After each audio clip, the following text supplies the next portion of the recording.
Question number 447 Vishnudutt Sharma. धन्यवाद अध्यक्ष महोदय। प्रश्न क्रमांक 447 विवरण सभापटल पर रखा हो। माननीय सदस्य।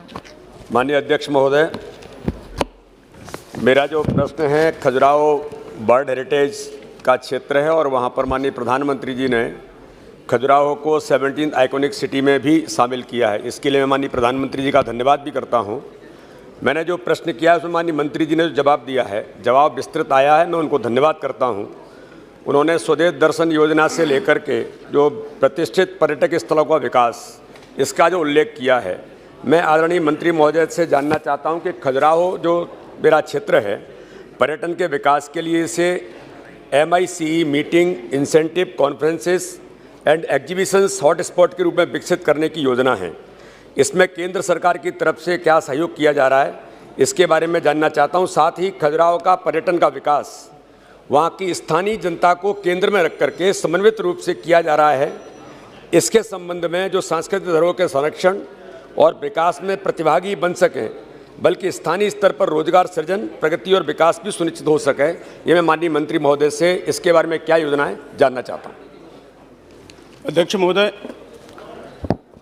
मैं सबसे पहले मध्य प्रदेश सरकार को धन्यवाद देता हूँ, माननीय सदस्य को धन्यवाद देता हूँ। जो प्रोजेक्ट अलग अलग स्कीमों में से हमने मध्य प्रदेश को दिए, खजुराहो को दिए, उन्होंने 100%, एक आधा कुछ छोड़ के 100% प्रोजेक्ट टाइम लाइन पे पूरे किए हैं। कम से कम स्वदेश दर्शन स्कीम में अध्यक्ष महोदय हमने 45,000 करोड़ के प्रोजेक्ट जो दिए हुए थे, ये मोर देन 90% कंप्लीट हुए। और जैसा माननीय सदस्य पूछते हैं कि ये माइस, इसमें एक ये यूनेस्को वर्ल्ड क्लास डेस्टिनेशन है और वहाँ ये माइस जो टूरिज़्म प्रोजेक्ट है वो वहाँ होना चाहिए। और इसके लिए जो हमारी पॉलिसी अभी बन रही है और पॉलिसी बनने के बाद इसका नाम, खजुराहो का नाम भी उसमें है, इसके ऊपर हम निश्चित रूप से गौर करेंगे। माननीय अध्यक्ष महोदय, मैं आपके माध्यम से माननीय मंत्री जी से जानना चाहता हूँ कि खजुराहो संसदीय क्षेत्र में जिस प्रकार से माननीय प्रधानमंत्री जी ने अभी वाटर कंजर्वेशन के बारे में बात की है, मेरा क्षेत्र चंदेल राजाओं के हजारों तालाब का निर्माण वहाँ पर हुआ है, लेकिन आज के समय में अगर हम वहाँ पर डेवलपमेंट की बात करने का प्रयास करते हैं तो ASI के द्वारा जब हम डेवलपमेंट की बात करते हैं तो स्थानीय प्रशासन इसके लिए असहाय हो जाता है कि ASI इसमें ऑब्स्टेकल बन करके खड़ा होता है। वहाँ खोडर नदी है जिसके डेवलपमेंट के बारे में विचार करना चाहते हैं, लेकिन ASI के कारण से वो सारी चीज़ें सरकार वहाँ पर स्थानीय प्रशासन और जिला प्रशासन नहीं कर सकता।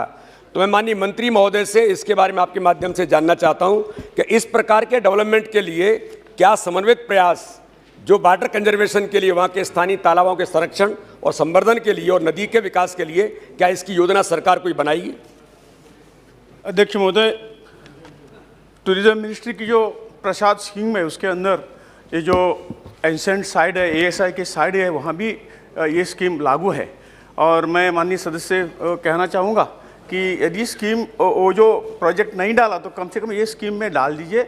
और वो खुद ASI करती है वो प्रोजेक्ट पूरा, ये से उनको ही हम फंडिंग करते हैं। और मेरे ख्याल से इसी स्कीम से अंडर जो कुछ सदस्य कर रहे हैं वो हम उसके लिए मदद करेंगे। हेलो भारत, एक जहान एक पहचान।